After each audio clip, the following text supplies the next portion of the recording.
Hello and welcome to the Manage Self, Lead Others podcast. I'm your host, Nina Sunday, and this episode I'm speaking with thought leader and visionary Dan Silberberg, former managing director of Oracle and former CEO of many other well-known brands, and with a master's degree in leadership and coaching, and founder of and CEO of Untitled. And Dan has a leader council that starts periodically. Do you ever ponder the meaning of life? Part 5 of the 6-part series with Dan Silberberg is about phenomenology, the concept of being in the world. Dan unpacks what that means in relation to your lived experiences and being the architect of your life. I trust you are enjoying this Leader Council series by Dan Silberberg as I am. Listen in as Dan makes phenomenology understandable and explains what happens in a Dan Silberberg Leader Council. Now over to my guest, Dan Silberberg. Welcome to the Manage Self, Lead Others Leadership podcast with Nina Sunday for experienced and aspiring people managers. This show will help you explore ways to become a more intentional leader. Each episode, host Nina Sunday speaks with some of the brightest business minds on the planet who share a passion to elevate and transform team culture. Workplace culture hides in plain sight. Is yours flourishing? Join the movement to make your workplace a better place to work. Are you ready? Because it's time to manage self, lead others. Welcome back, Dan Silberberg. It's nice to be back with you, Nina. Pleasure. So, with bated breath, what is the topic of this conversation? Phenomenology, I believe. Yeah. So again, in my leader council, one of the modules that we go through is called the Phenomenology of Leadership. And there's a whole theoretical and philosophical treatise underneath phenomenology. It was developed by Martin Heidegger, who was a German philosopher and pretty well known. But I want to simplify it out for us today. And make it a little more understandable. So the whole idea of phenomenology is that it's how we show up in ourselves from our lived experience, right? So if you show up and you have a lot of anger, or you show up and you don't have much of a voice, or you show up and all you want to do is please others. So there's these different ways that we show up in the world, and it's phenomenological in that it's how we live our lives. So if we want to become better leaders, we need to understand our own phenomenology so that we move from a narrowness of how we can show up to a wide angle. So depending on the context where we find ourselves, we actually can adjust and be more congruent to the context, the environment, the people we're dealing with, and be a true north for ourselves. So we're not giving up our values and what we're a stand for. So another one of my heroes, we talked about Buckminster Fuller on the last one, but another one of my heroes is Viktor Frankl.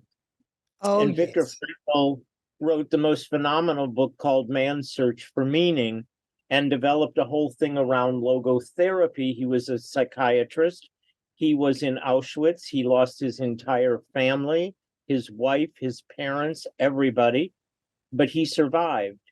And he wrote this book that no matter what the circumstances are, no matter what the environment is, we can choose how we want to live within that environment and make meaning of it. So one of the things he said is that ultimately man should not ask what the meaning of life is, but rather he must recognize that it's he who is asked. Okay, I'm not sure I've got the full import of that quote. Can you unpack it for us, please? Yeah. It's making me think. So basically, the philosophical question for eternity has been, well, what's the meaning of life?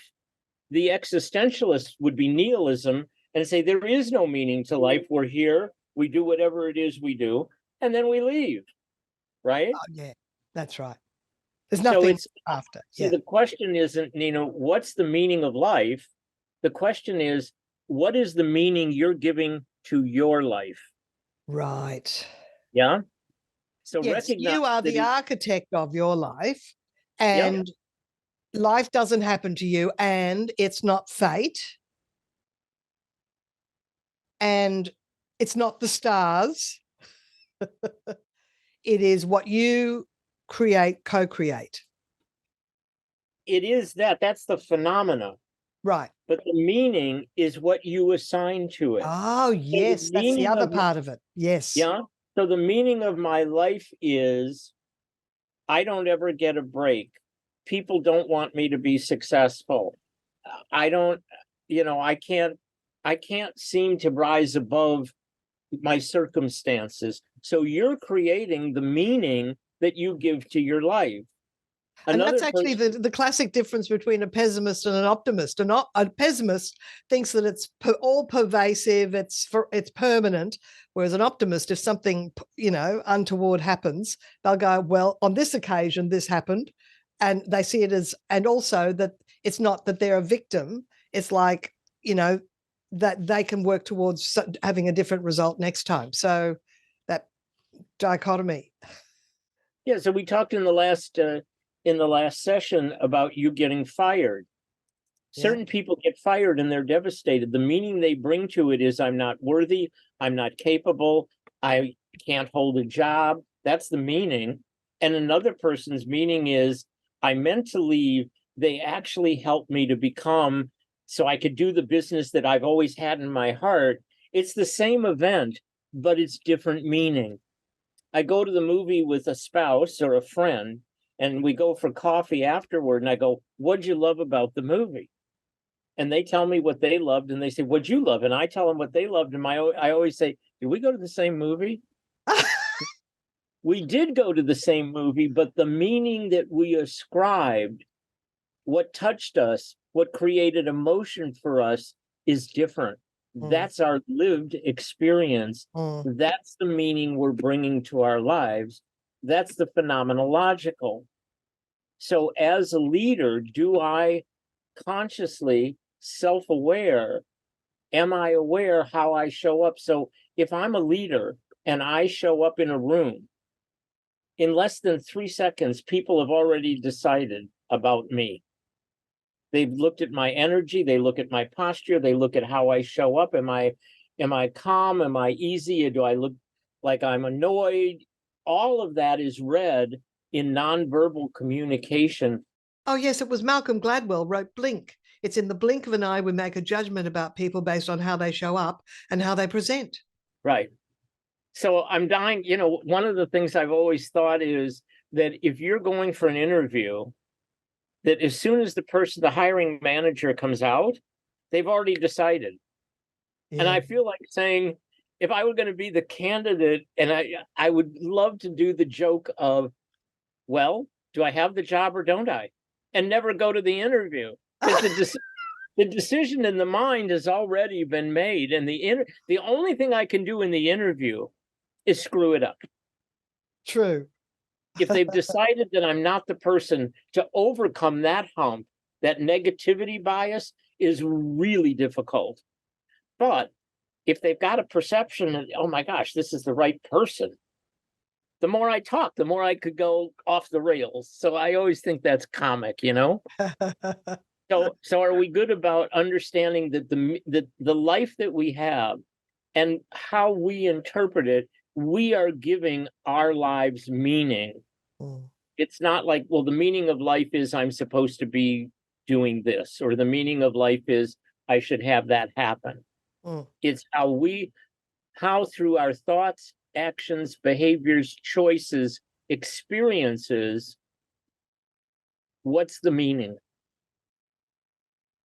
So if you, for example, have a wonderful family, you're in a business that you love, you've made it to the C-suite, right?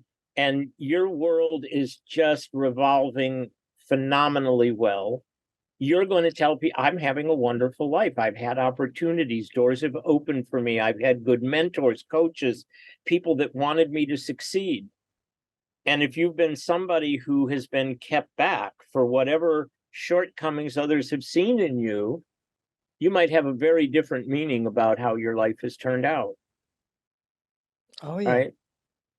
So this is something where we live in choice. We have a choice about, so when someone says to you, how are you feeling today? Most people say, okay. They don't mean it. You know, they don't mean it. Right. And rather than be authentic and say, I'm kind of under the weather today, or I'm not 100% myself today, or I'm phenomenal. It's a choice. I usually try and do very well, thank you. Like, at least without being over the top.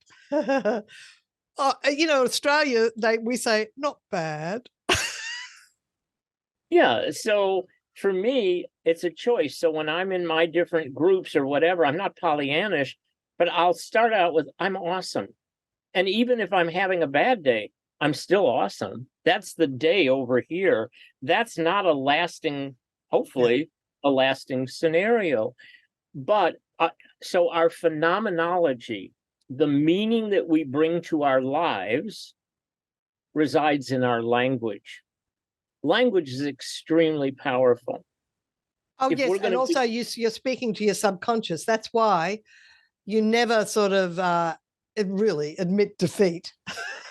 Oh, things are bad. It's like you talk it up, because talking it up talks yourself up, and that attracts better things to you.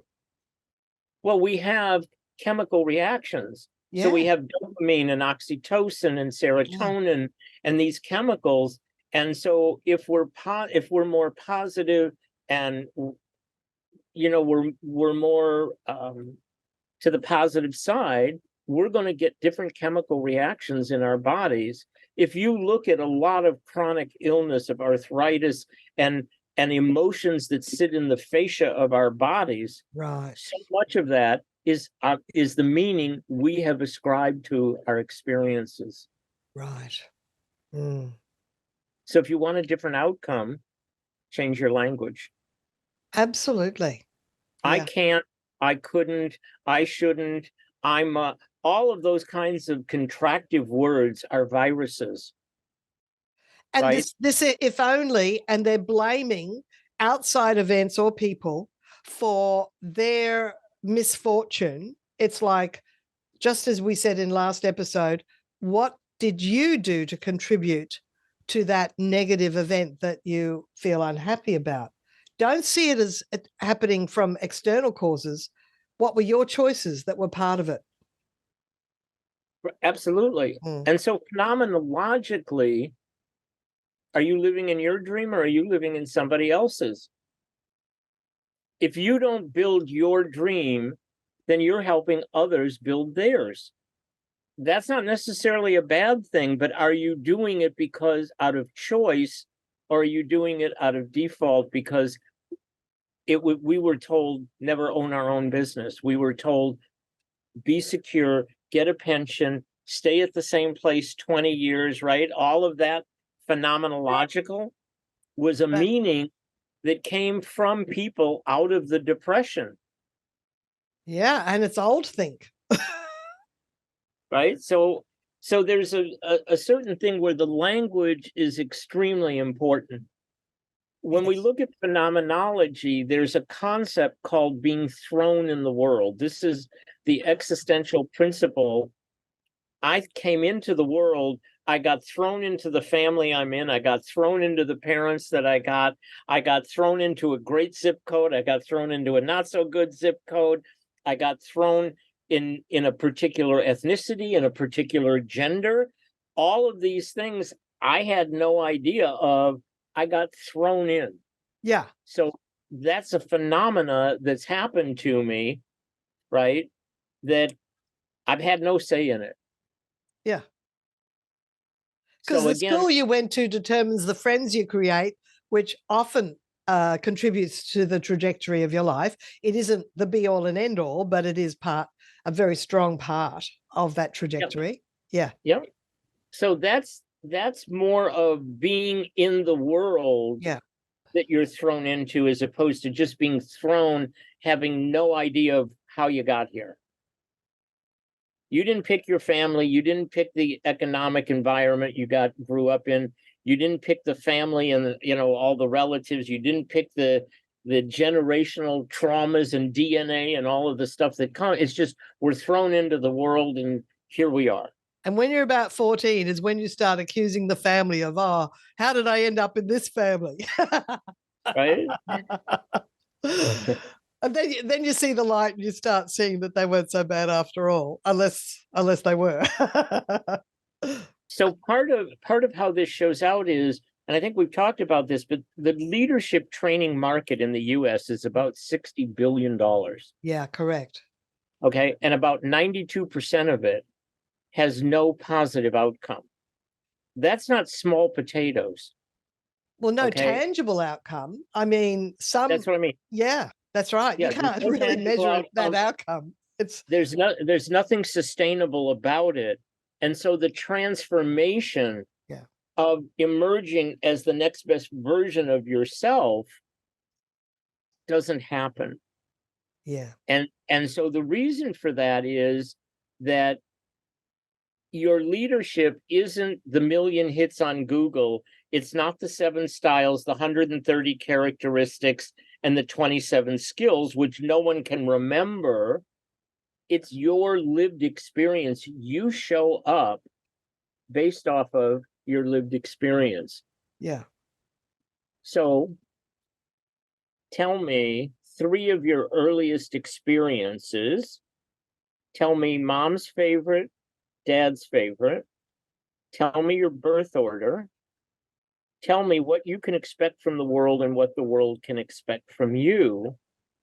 That is your phenomenological foundation of your being in the world. Yeah. Yeah. So the 3 earliest experiences are the ones that probably, if you ask someone, tell me about your childhood, invariably they say, I grew up and it was a pretty normal. Now, you might find somebody that goes, I grew up in a horrible home. But 90% of people say, I had a pretty normal childhood. And my experience at this point is the reason they say that, it's the only one they had. So to them, of course, it was normal. Yeah. Right. But so I'm talking with this man and he's telling me about his normal childhood. And, up till the age of 3, he was on the pedestal and whatever he wanted, mom gave him and things were great. And I said, yeah. So what happened after that? And he goes, well, then the next couple of years, I was like hitting my head against the wall and on the floor. And I'm like, and that's a normal childhood, right? Now, that's just an experience. He literally was hitting his head. Uh-huh.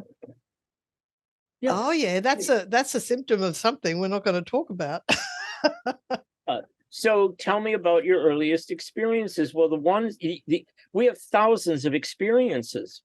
Yeah. The 3 that you're going to tell me are the ones that are the most embedded, traumatic, unless you don't want to let anybody know it. You'll give me, oh, I had, the best friends and we did, and I go, okay, great. That's a lie. Can we get to the truth now? Right. And this is what frames our phenomenological stance. It is our foundation. So mom's favorite, dad's favorite. So I'm talking to a person and they say, I was my dad's favorite and my brother wasn't. And I go, well, what's that look like? Well, every Saturday, I and my dad used to spend about 3 hours in his library. Oh, that's interesting. Say more. What more do you want to know? What did you talk about? Oh, we didn't talk. I just sat there for 3 hours.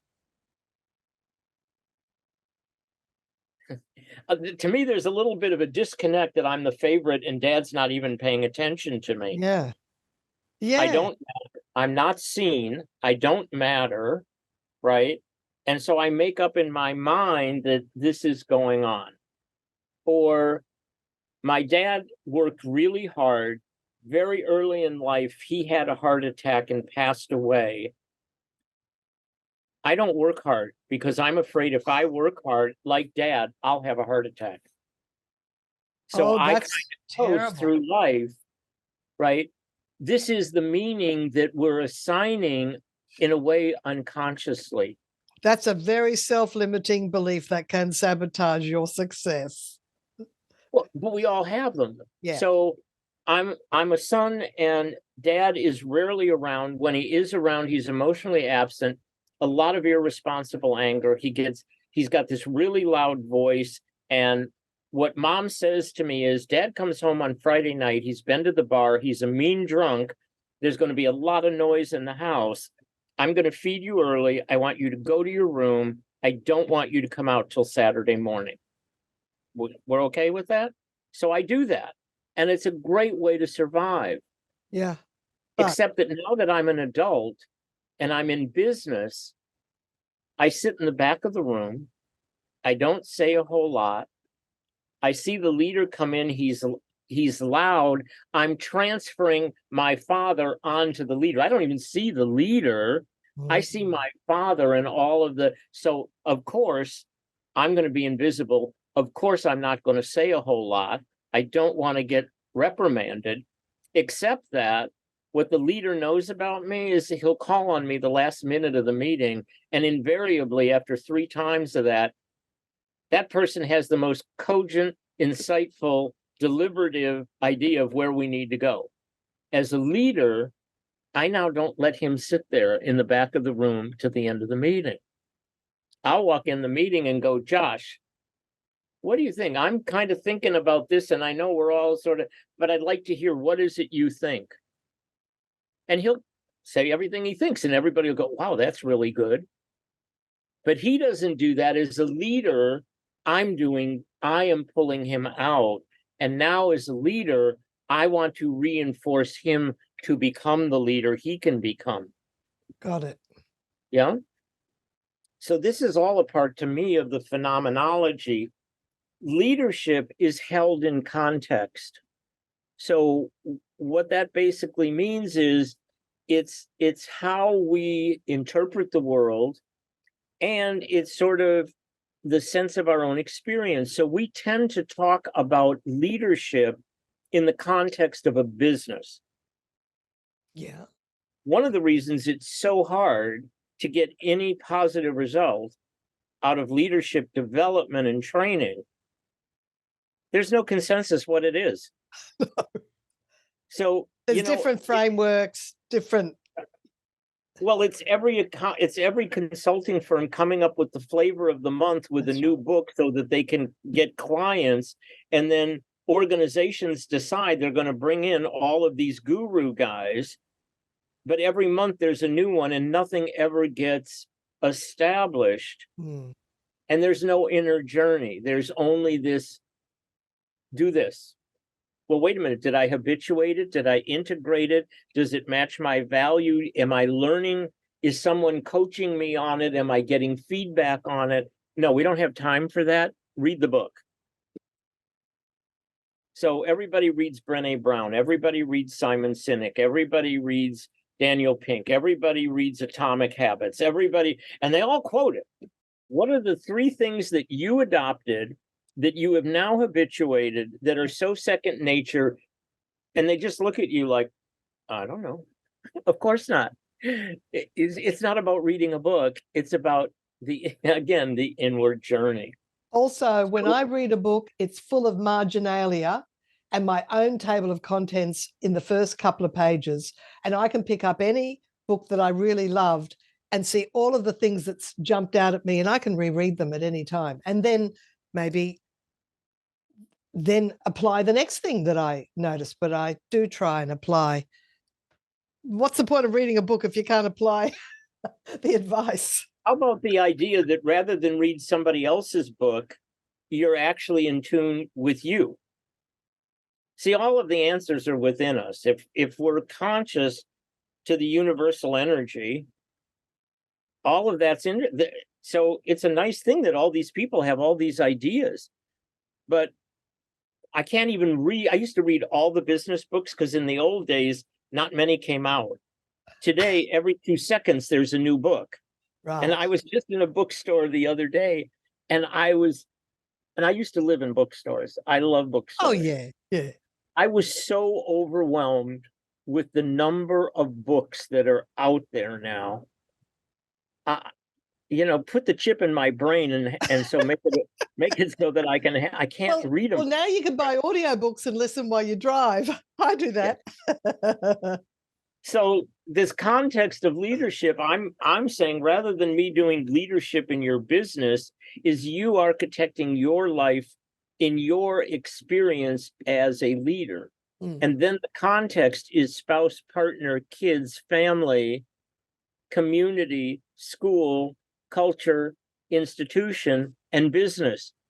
So now, congruently, all of my experience shows up in who I am and what I'm going to bring into the world. So it's not about how do I get another $2 to the bottom line. It's how do I show up in a way leading that I'm bringing the best out of myself, my team, my company, my industry, etc. And then, we've talked a little bit about empathy and understanding, and this is really the human element. So another one of my heroes is Carl Rogers. And what Carl Rogers basically, he wrote this wonderful book called On Becoming a Person. And if you only had one book to read after Viktor Frankl, that would be the book on what it means to become a person. But basically, his idea as a therapist was, can I unconditionally, without judgment, meet a person wherever they are and be in their shoes, in their emotions, in their experience, and it's not mine, it's theirs. So, Right. so basically, what I think all of us want is to be accurately seen in the here and now with positive regard, consistently and unconditionally. Oh, yes. That's lovely. Right? Mm. Yeah. And, and, So and and we talk about in our leadership trainings, we talk about the language of positive regard. It's a thing. So there's actually phrases you can use and ways of giving praise that uses the language of positive regard. That's so important for that connection and for people to feel validated. yeah.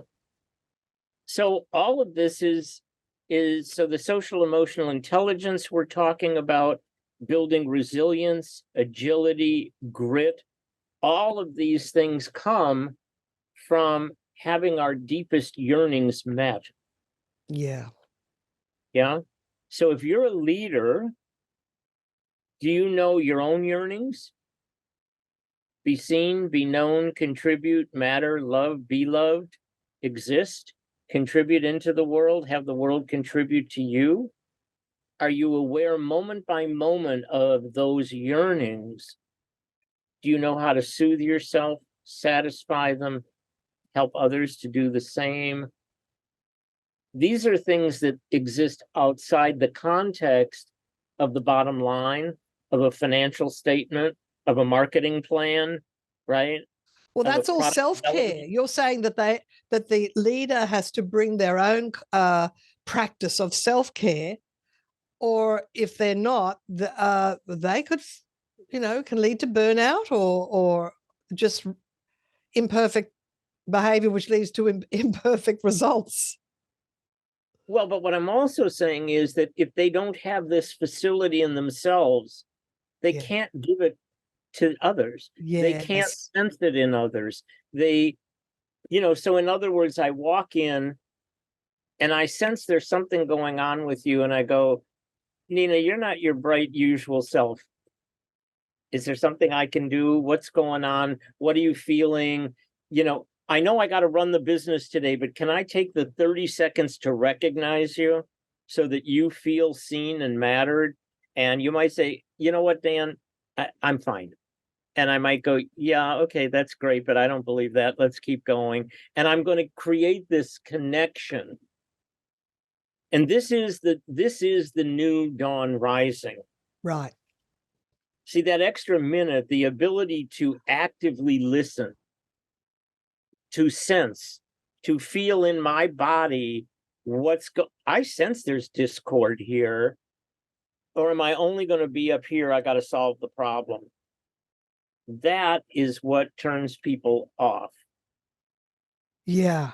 And it's being present with people. And so truly listening and not sort of being preoccupied, thinking about something else while someone's sharing, a vulnerability. It's you've got to then be present with that person, even, for the minutes that is required in order to let them know that they were heard. Right. So being present isn't easy also when you're in the throes of the drama of business every day. Yeah. So again, congruent, straight spine. So if I'm in fear, where am I holding it in my body? And if I'm in fear, I'm living in my past. Oh, I saw this really? recession I was alive in 1980 when the recession was in business, and I'm in fear now. Fear only comes from the past. There is no fear in the present moment. If I'm anxious, I'm worried about what's going to happen in the future. So I just need to be present, because in the present moment, consciously, I make good decisions and I'm in my power. I'm not in my power when I'm fearful, and I'm not in my power when I'm anxious. That's a quotable quote, because there are times when in, the big world, can be scary at times, when I take on board things that I notice a bit of fear in me. And that's something I can tell myself. I'm not in my power if I'm in fear. Yeah, So and if find your power. Don't be in fear. Be brave. Well, when you're in fear, acknowledge it. Don't avoid it. Don't deny it. And have a conversation with it. Yeah, I'm in fear right now. Name it to tame it. that's it. Yeah. Oh, I'm in fear. What's that all about? Where am I feeling that in my body? Can I take a couple of deep breaths? Reset, right? That kind of thing. The emotions that we have are fleeting. We don't sit in fear 24 hours. Most people don't sit in fear 7 hours a day, right? It's fears. Our emotions work on continuums. So with our amygdala, we're in fear all the time. But a 0, 1, 2 isn't a big deal. A 9 or a 10, that's a big deal. So all of a sudden bombs are coming on our city. Yeah. That's a fear at a 9 or a 10. And that's real. That's right. So, again, this where am I in any given moment is part of the self-awareness, and it's part of the developmental that we work with leaders. And when you hold a positive view of the present and the future, you do see more opportunities than if you are in fear, because if you are in fear, that filter is closing you off to seeing you're more likely to say no to an opportunity instead of yes, or to even suggest an opportunity. Well, when you're in fear, again, the amygdala is 20,000 times more powerful. Your executive functioning literally shuts down. Yes. So if you're fearful, do not make big life decisions. Right. Yeah, because you're not going to have the capacity to do good decision making. And that's where the 3 reactions of fight, flight, or freeze come from, isn't it? From the amygdala. Yeah. And different individuals have different reactions to a fear-based event. Right. So as a leader, as you show up dealing with people, are they arguing with you all the time? Right? Are they silent? Are they just hoping to get away from you? Do they freeze and just let you go and walk all over them? Right. What reaction are they having? And might you then interrupt it if they can't? So I'll give you an example. You're having this conversation. I'm in an interview, and the guy is a billionaire guy, and he's going through this chronological thing, and I'm just sitting there, and he looks at me, he goes, "This is going really bad, isn't it?" I go, "I don't know. It's your thing, so I'm just here to see where we're going." But he caught it, right? And then all of a sudden, we got off of that structured thing he was aware enough to go, "I'm not getting anything. You're not participating." I didn't freeze. It was just boring. Yeah. And so I wasn't saying a lot because it was just, he was literally talking himself without me in the conversation. And then he woke up and went, and then we had a really dynamic conversation. Nice. Yes. It takes a big person to be able to kind of realize and backtrack and start again and say, let's start again. That's great. Well, it takes someone who actually woke up and got conscious. That's right. And it wasn't, I wasn't like trying to make him feel bad about it or anything. It was, he caught the wave. Yeah. And as leaders, it's really important for us, and we want to bring this genius out and have impact with all of the people that we're going to meet. So we've been talking about the phenomenology of leadership. We've sort of come to the end of this conversation. Yep. What's your parting words to sum up what we've been discussing in the last 30 or 40 minutes? So the parting words are that I feel like I've been seen, I'm known, I matter to you, I'm adding value.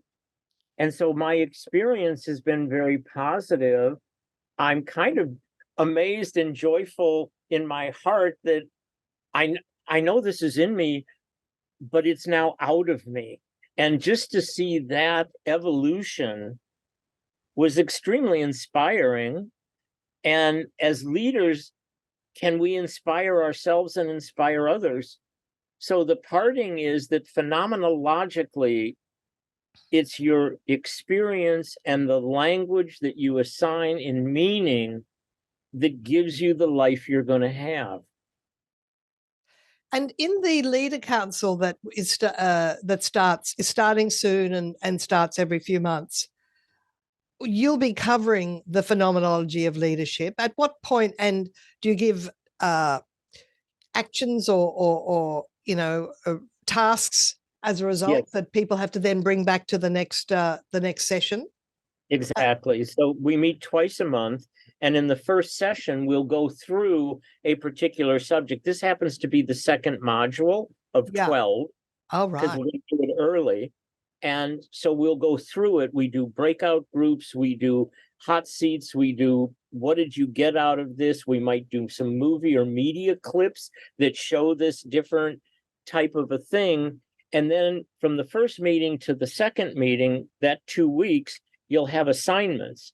And the assignment is we'll take a look at where is something that you want to elevate about yourself, and we'll create a task with an expected outcome, and then we'll assign an accountability partner so that every day you're checking, Nina, did you do what we talked about? Well, I got really busy. So it's 4 days now I haven't done anything. Oh. Right? So we don't want that. And that's where I'm saying what I do is different, because there's accountability. And also all the participants are actually in the C-suite. They are a chief people officer or a chief marketing officer or a chief executive officer. Yeah. Chief financial officer. Yeah.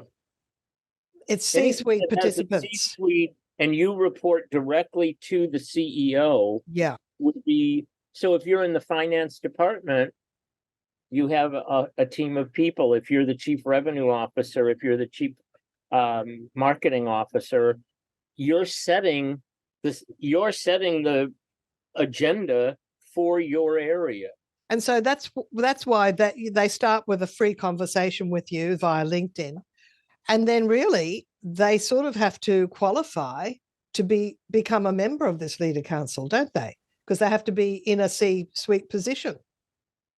Yeah, but the real qualification that I want to know is, in a short amount of time, can we come up with something you want to personally solve yourself?